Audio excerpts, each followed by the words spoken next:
မင်္ဂလာပါရှင်ကျွန်မဒေါက်တာနေဝင်းဖြစ်ပါတယ်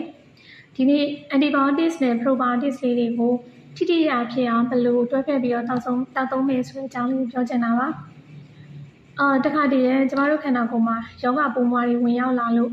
နာမကျန်းဖြစ်တဲ့ဆိုတဲ့အခြေအနေမျိုးတွေကြုံရတတ်တယ်ပေါ့နော်မာဆိုင်ရောင်တာဦးရောင်တာတို့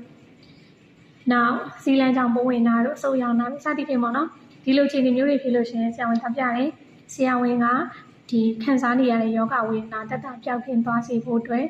တင့်တော်တဲ့ antibiotics လို့ခေါ်တဲ့ပဋိဇီဝဆေးလေးတွေရွေးချယ်ပြီးတော့ပေးကြပါတယ်ဆိုတော့ကျမတို့ရဲ့ခန္ဓာကိုယ်ကပုံမှန်အားဖြင့်ဒီပိုးမွှားတွေနဲ့ဖွဲ့စည်းတည်ဆောက်ထားတာပေါ့နော်အထူးသဖြင့်တော့ဦးလန်းကျောင်းထဲမှာအကျိုးပြုတဲ့ပိုးမွှားလေးအများကြီးပဲရှိပါတယ်သူတို့ရှိနေတဲ့အတွက်ကြောင့်မို့လို့အစာရည်နဲ့ဦးလန်းကျောင်းမှာကျန်းမာရေးကောင်းနေတယ်ပေါ့နော်အဲ့တော့ antibiotics တွေတောက်တဲ့အခါကျလို့ရှိရင်ဒီ antibiotics ကယောဂဖြစ်ပွားစေတဲ့ပိုးမွှားတွေကိုနှိမ်နင်းရင်းနဲ့ခန္ဓာကိုယ်မှာအကျိုးပြုတဲ့ပိုးမွှားလေးတွေပါရောရောင်ပြီးတော့ပါသွားတတ်တယ်ပေါ့နော်အဲ့ဒီခါမှာဒီ antibiotics ရဲ့နောက်ဆက်တွဲအနေနဲ့ဝင်းပြတ်တာတို့ဒီပွားတာတို့အစာမကြေတာတို့အစာစားခြင်းစိတ်တွေပျောက်တာတို့ဒါမျိုးတွေဖြစ်တတ်တယ်ပေါ့နော်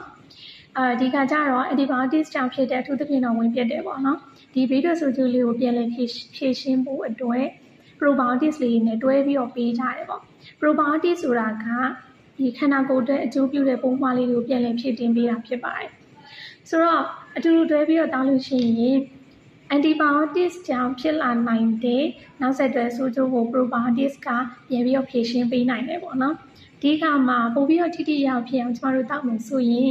antibiotics နဲ့ probiotics ကိုတစ်ခါတည်းတွဲမတောက်ဘဲနဲ့အချိန်2နာရီကနေ3နာရီလောက်ခြားပြီးတော့တောက်တာက probiotics လေးတွေပို့ပြီးတော့ကောင်းကောင်းအလုပ်လုပ်နိုင်ပါလိမ့်မယ်။ဥပမာ antibiotics မတောက်ခင်2နာရီ3နာရီသို့မဟုတ်